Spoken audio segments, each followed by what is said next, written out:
내가 과거에 낙방을 하다니.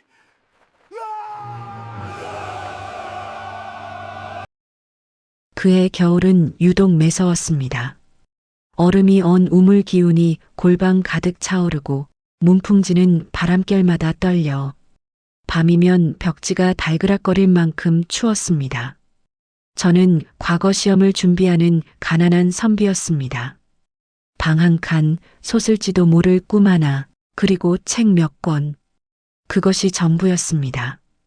붓을 들면 손가락이 얼어붙고 숨을 내쉬면 흰 성에가 이불 위에 내려앉는 밤이었습니다. 그러던 어느 날 밤 옆 골방에서 연신 기침 소리가 들려왔습니다. 수척하고 늙은 한 할머니가 떨리는 손으로 옷을 끌어안고 바보처럼 겨울을 견디고 있었습니다. 그분을 처음 봤던 날도 이맘때였습니다. 옆방으로 이사 들어왔다더니 며칠째 굶은 기색이 역력했고 얼굴빛은 눈빛도 뺏긴 사람처럼 희미하기만 했습니다. 저는 그날 스스로에게 다짐했습니다. 시험 합격도 중요하나 사람이 먼저다. 그러나 문제는 우리 집이라 해봐야 변변한 땔감 하나 없다는 사실이었습니다. 부엌 한편에는 이제 타다 남은 숯덩이만 굴러다니고 있었습니다. 장작더미는 며칠 전 이미 동났고 겨울비로 축축하게 젖어버린 집단이 전부였습니다. 그마저 태워봐야 바람 한 줄기도 따뜻하게 만들지 못할 터. 할머니의 기침은 점점 깊어졌고 새벽녘 어둠은 더 짙어졌습니다.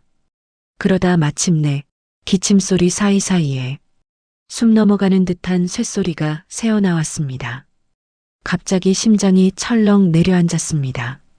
저는 자리에서 벌떡 일어났습니다. 그 시간 겨울 한밤중에 불씨를 구하려 나서는 일은 목숨을 거는 것이나 다름없었습니다. 그럼에도 저는 문고리를 잡았습니다. 달빛도 사라진 어둠 속 저는 허리엔 끈 하나 동여매고 도끼 하나 들고 산길로 향했습니다. 눈이 허벅지까지 차올랐습니다. 한 걸음 내디딜 때마다 눈 속에서 쩍쩍 얼음 깨지는 소리가 귀에 꽂혔습니다. 발이 얼어 감각이 없어질 때쯤 저는 산비탈 아래 쓰러진 고목 한 그루를 발견했습니다. 썩어가는 나무였으나 겉껍질은 아직 살아있었습니다. 저는 몸을 웅크리고 도끼를 들어 내리쳤습니다. 서걱 도끼질 소리가 겨울산 공기를 쫙 가르고 흘러갔습니다. 그리고 쌓였던 눈이 훅 떨어지며 제 어깨와 목덜미를 덮쳤습니다. 사람 목숨 하나 살리려 나는 지금 이 밤중의 산속에서 도끼질을 하고 있다. 머릿속엔 계속 그 생각뿐이었습니다. 과거 시험은 내년에도 볼 수 있다. 하지만 이 늙은 사람의 이번 겨울은 아마 이번뿐일지도 모른다. 그 순간 가슴속에서 알 수 없는 뜨거움이 일렁였습니다. 장작을 묶어매고 눈길을 비틀거리며 내려오는데 저 멀리 마을 입구 등불 하나가 흔들리고 있었습니다. 할머니는 이 시간에도 추위와 어둠 사이에서 혼자 떨고 있을 것입니다. 저는 달리기 시작했습니다.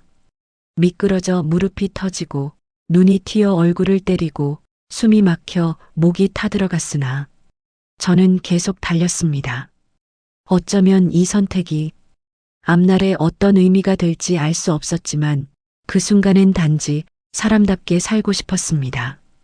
그리고 저는 장작을 들고 골방 문을 두드렸습니다.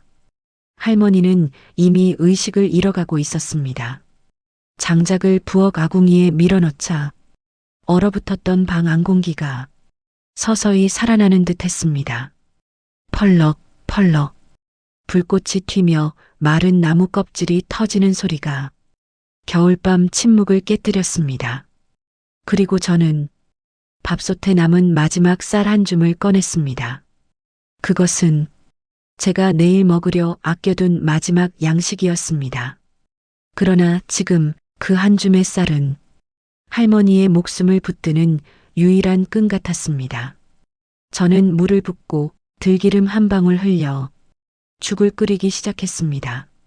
한밤중에 집은 따뜻해지기 시작했고 할머니의 숨결에도 미세한 변화가 느껴졌습니다.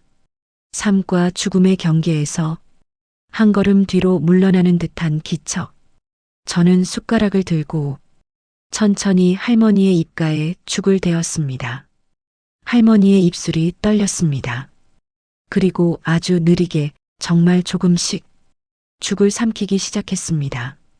그 순간 저는 창밖으로 뿜어져 나오는 불빛을 보며 베개 위에 고개를 숙이고 속으로 되뇌었습니다. 살아주십시오. 시간은 새벽으로 향했고 저는 할머니 곁에서 밤을 꼬박 지새웠습니다. 불씨가 꺼질까? 잠깐이라도 눈을 붙이면 혹시 할머니가 떠나버릴까 두려웠습니다. 문 밖에서 눈발 부딪히는 소리도 등잔 심짓하는 소리도 모두 할머니의 숨소리와 이어져 들렸습니다. 한밤중에 할머니가 갑자기 깨어나 저를 부르셨습니다. 선비. 저는 급히 다가갔습니다. 할머니는 눈을 힘겹게 뜨더니 제 손을 더듬어 잡으셨습니다. 그 손은 차갑지만 떨리고 있었습니다. 그때 할머니가 거의 속삭이듯 내뱉었습니다. 고맙네. 단 한마디였습니다. 하지만 그 한마디에 저는 온 겨울을 건너간 듯 했습니다. 그날 새벽 저는 장작불 앞에서 할머니가 곤히 잠든 얼굴을 바라보다가 조용히 고개를 숙이고 혼잣말을 했습니다. 사는 데는 이유가 있어야 하는 것이겠지요. 그리고 해가 떠올랐을 때 저는 손등에 남아있는 할머니의 체온을 느끼며 깨달았습니다. 이 선택 때문에 과거에 낙방할 수도 있겠지만 그럼에도 후회는 없으리라. 저는 책상 앞으로 돌아가 얼어있는 붓을 다시 데웠습니다. 그리고 다시 공부를 시작했습니다. 마치 한 생명을 살리는 일과 저의 글 공부가 같은 의미가 되어버린 듯한 밤이었습니다. 며칠이 지나는 동안 할머니의 기운은 눈에 띄게 돌아왔습니다. 죽 한 그릇, 장작불, 새벽의 온기, 그것들이 할머니를 다시 붙잡아 놓았습니다. 그리고 마침내 과거 시험을 위해 제가 한양으로 떠나야 할 날이 다가왔습니다.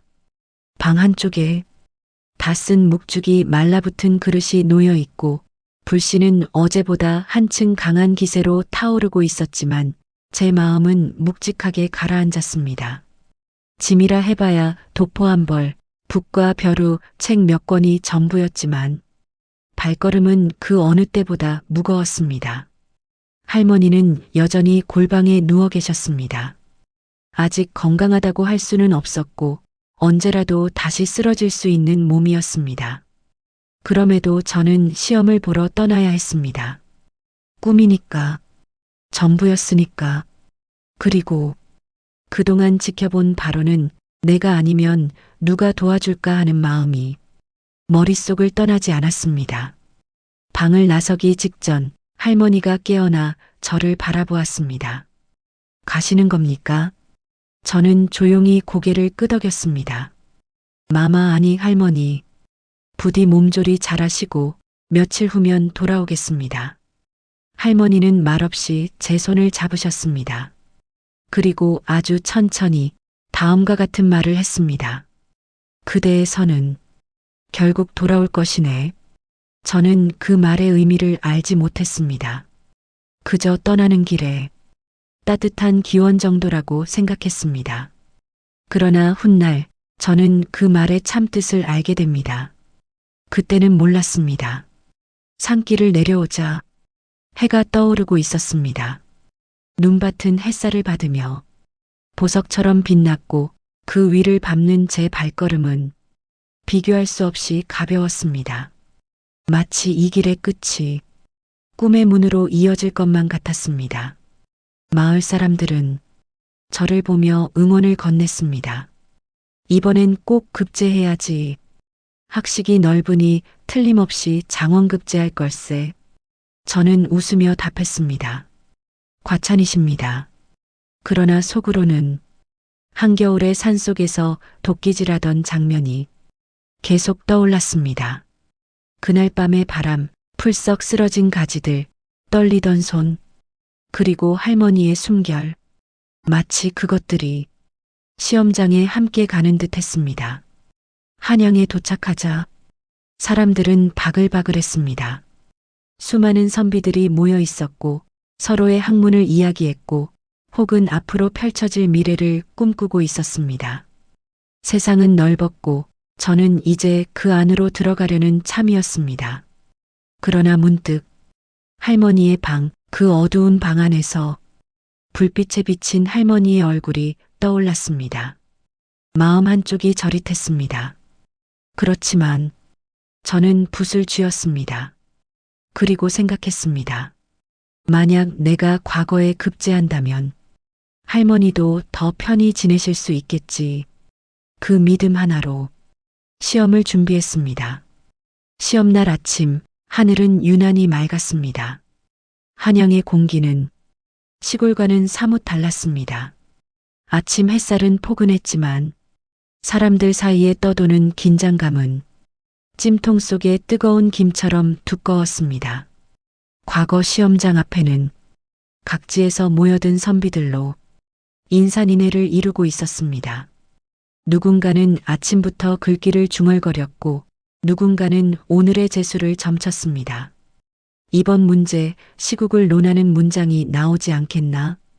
왕도 정치와 백성의 도리를 아울러 쓴 자가 장원이 되겠지.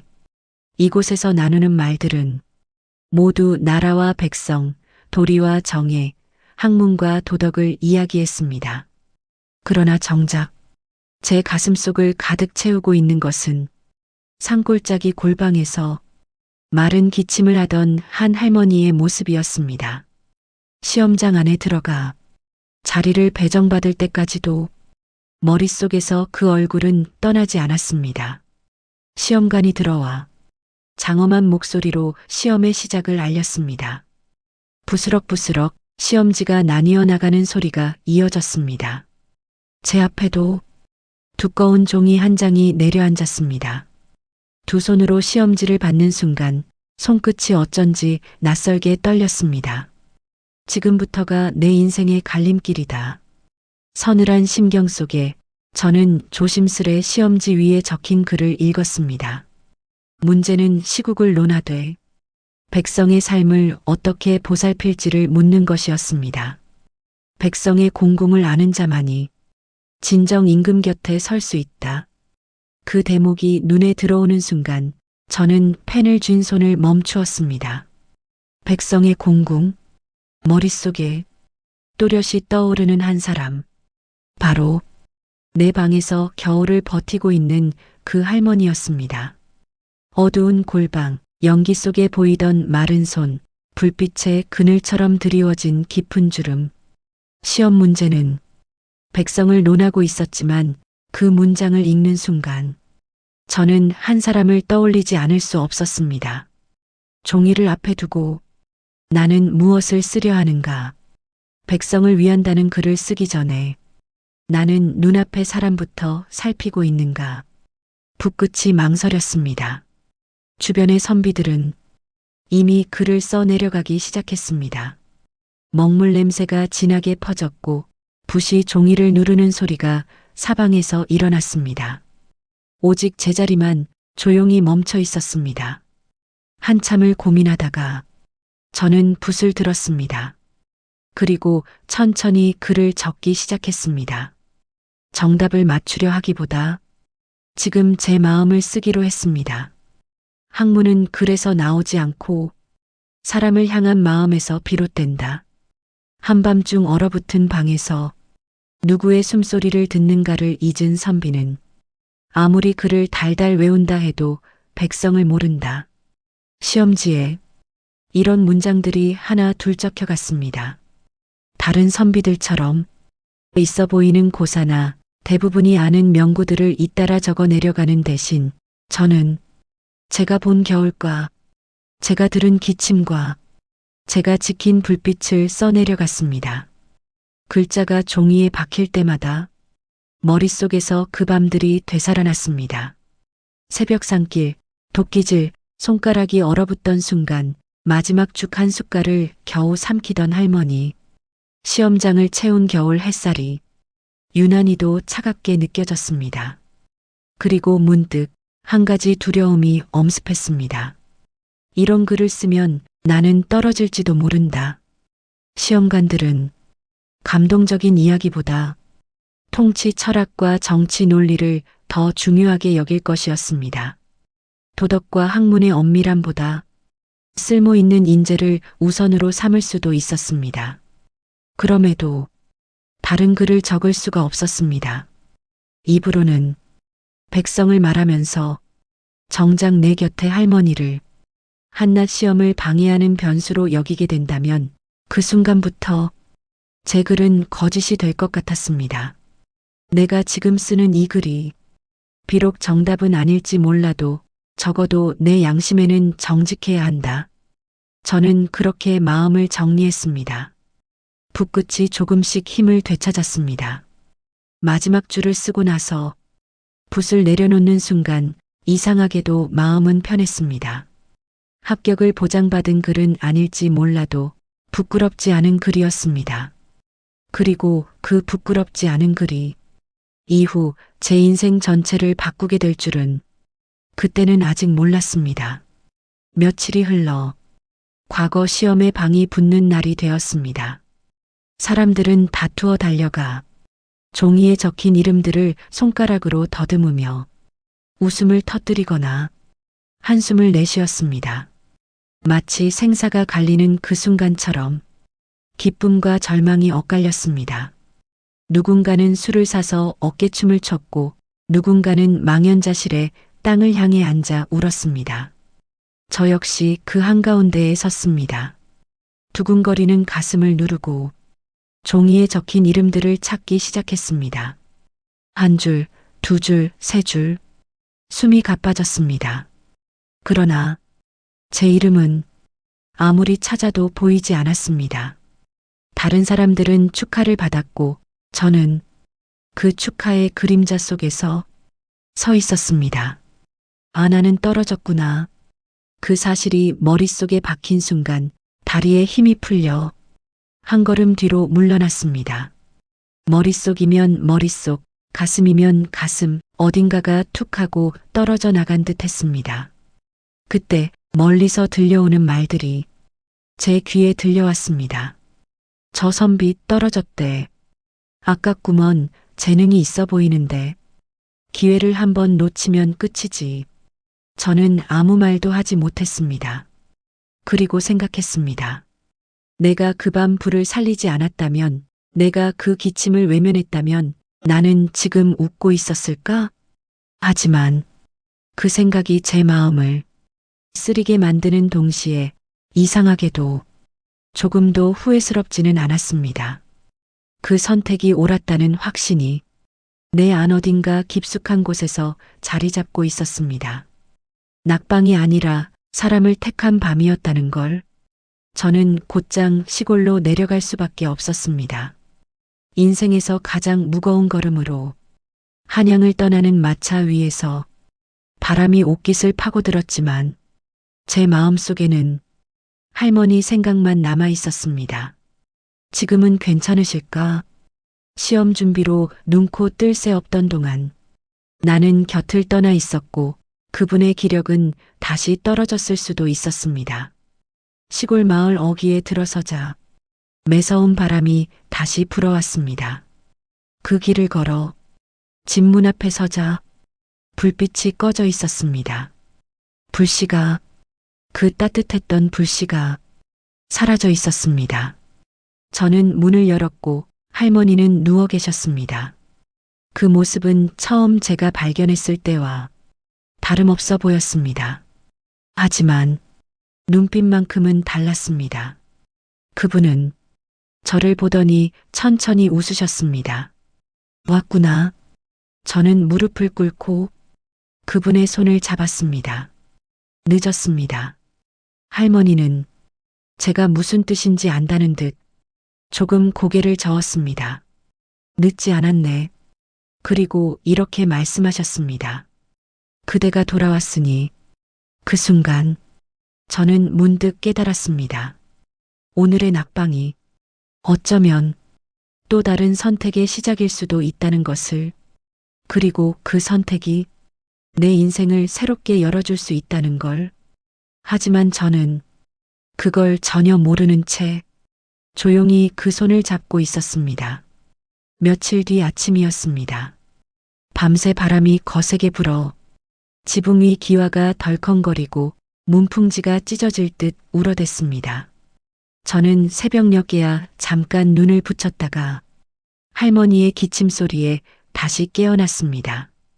불은 거의 다 타버려 숯덩이만 붉게 남아 있었습니다.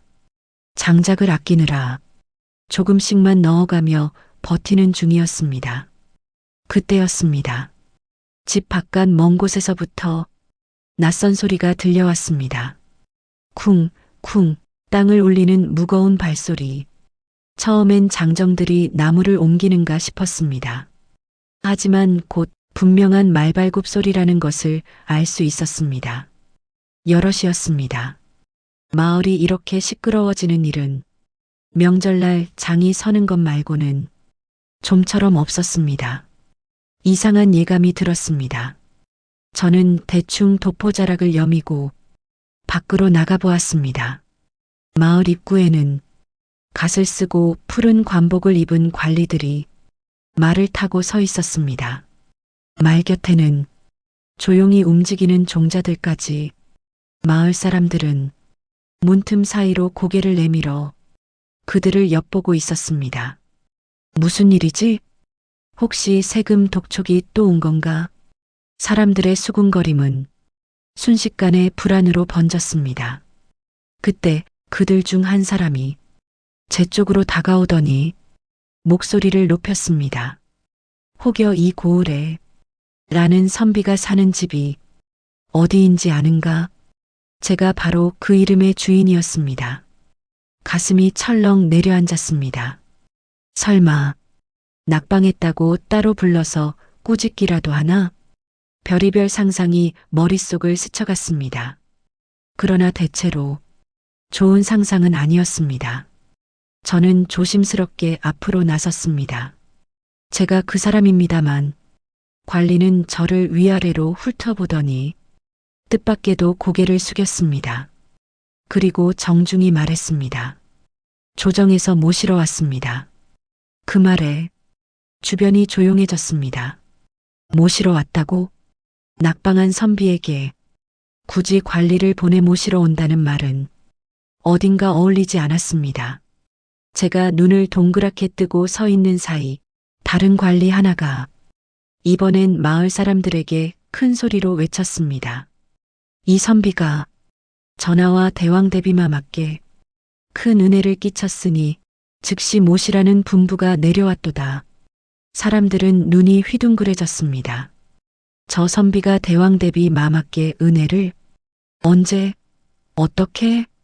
저 자신부터가 무슨 말인지 이해가 되지 않았습니다.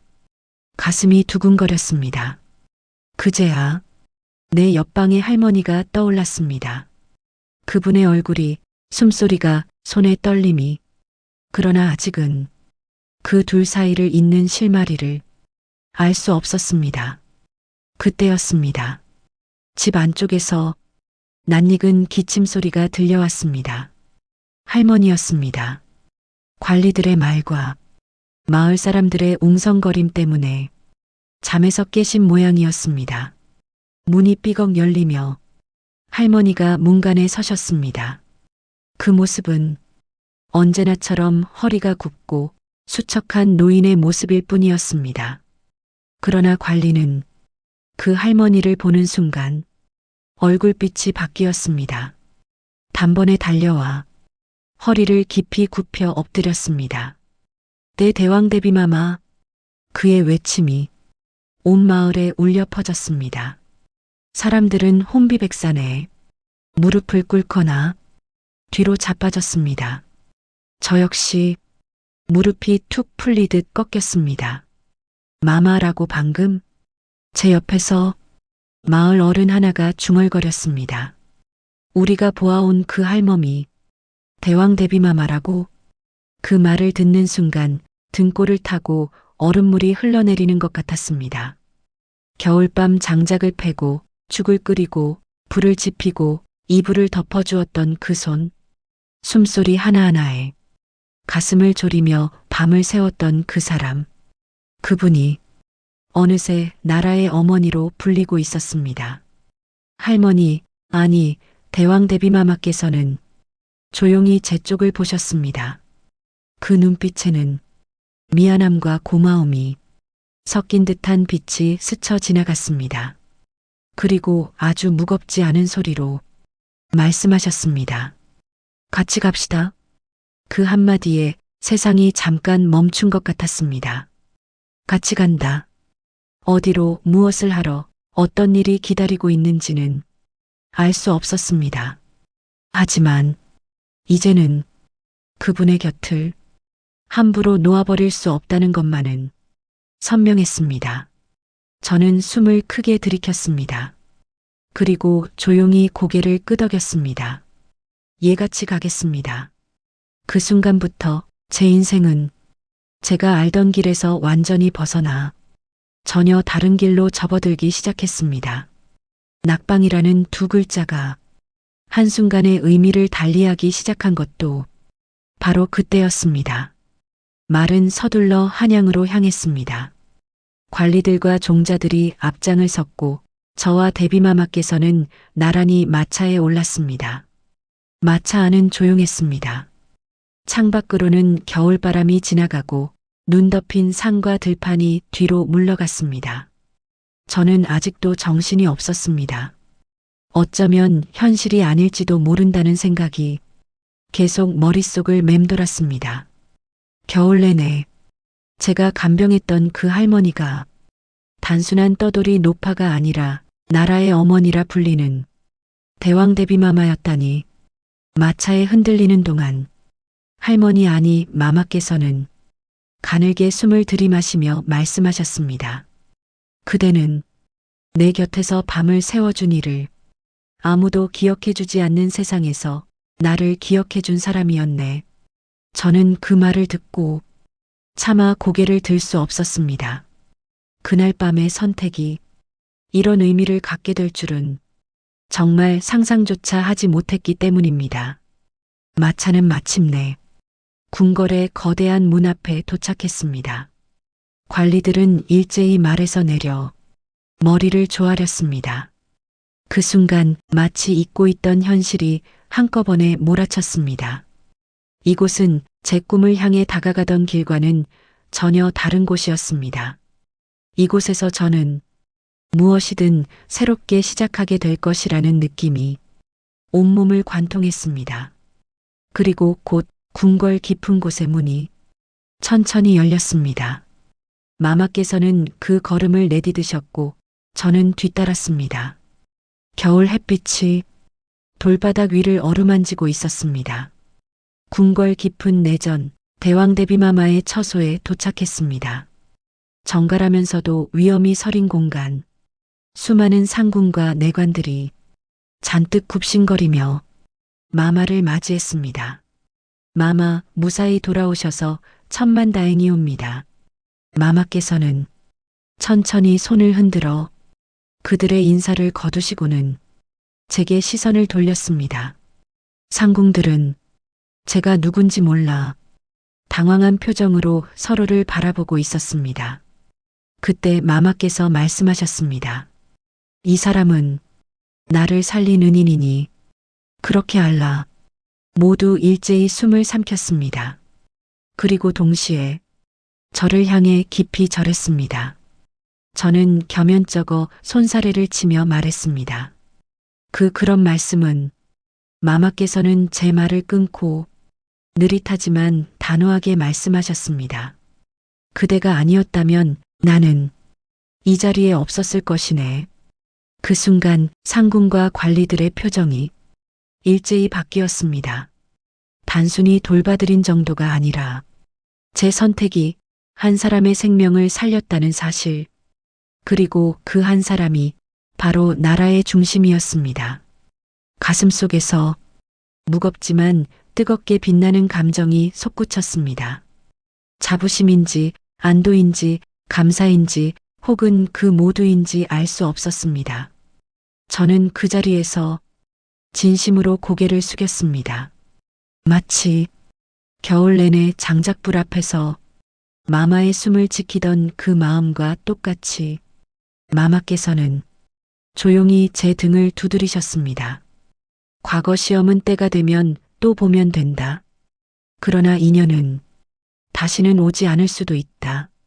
그 말씀은 칼이 아니라 따뜻한 빛처럼 제 가슴에 스며들었습니다. 그리고 그 순간에야 저는 깨달았습니다. 낙방이 끝이 아니라는 걸. 그것은 새로운 길의 시작이었습니다. 며칠이 지나 궁궐은 조금씩 안정을 되찾았습니다. 그동안 저는 마마의 거처 근처에서 잠을 청하며 지냈습니다. 하루에도 몇 번씩 마마께서 기운을 잃지 않도록 약을 챙기고 죽을 끓이고 그분의 곁을 지켰습니다. 그리고 그분의 상태는 믿기 어려울 만큼 빠르게 좋아졌습니다. 밤마다 약재 냄새가 궁궐에 맴돌았고 저는 그 냄새 속에서 따뜻한 숨결이 회복되는 것을 느꼈습니다. 그 무렵 한 관리가 저를 찾아왔습니다.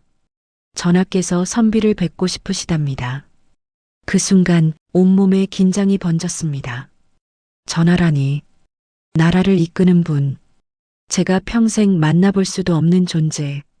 저는 숨을 한번 깊게 들이쉬고 조용히 고개를 끄덕였습니다. 잠시 후 저는 웅장한 어전에 섰습니다.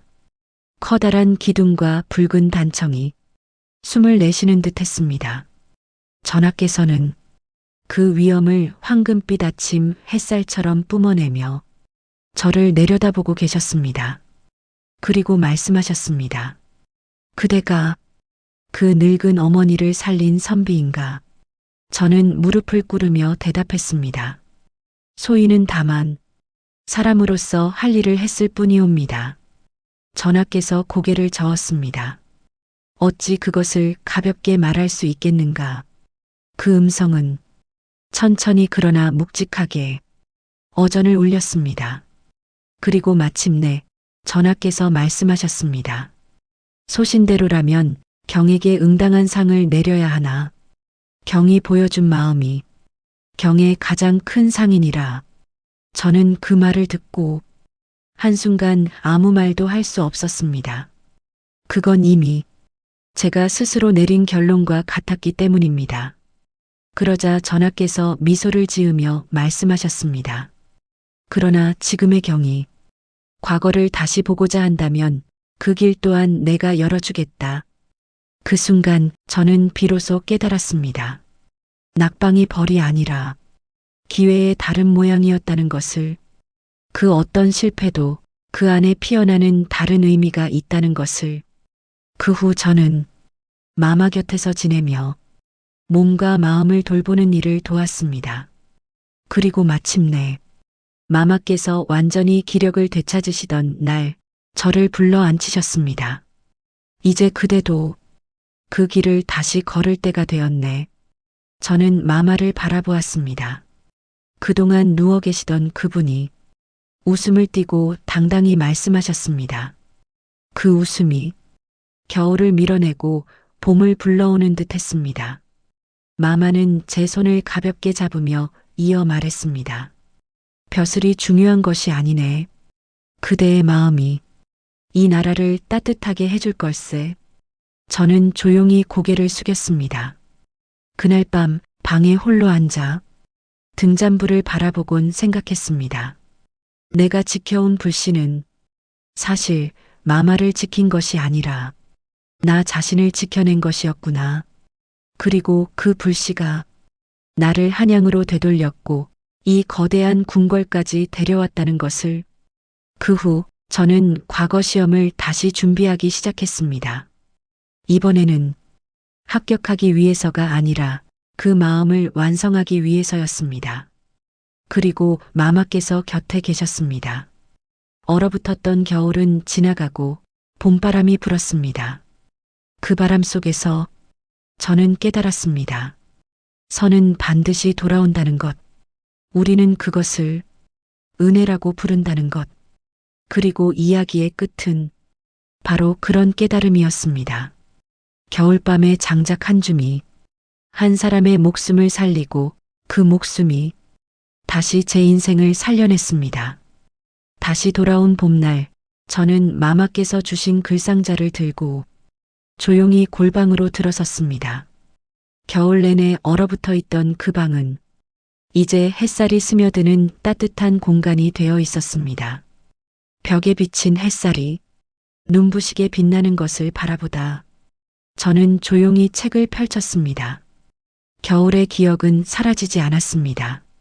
눈밭, 산길, 장작, 그리고 떨리던 숨결. 하지만 이제 그 기억은 제 마음의 한 부분이 되어 앞으로 갈 길을 밝혀주는 등불이 되었습니다. 그리고 깨달았습니다. 내가 쌓아야 할 문장은 책 안에만 있는 것이 아니다.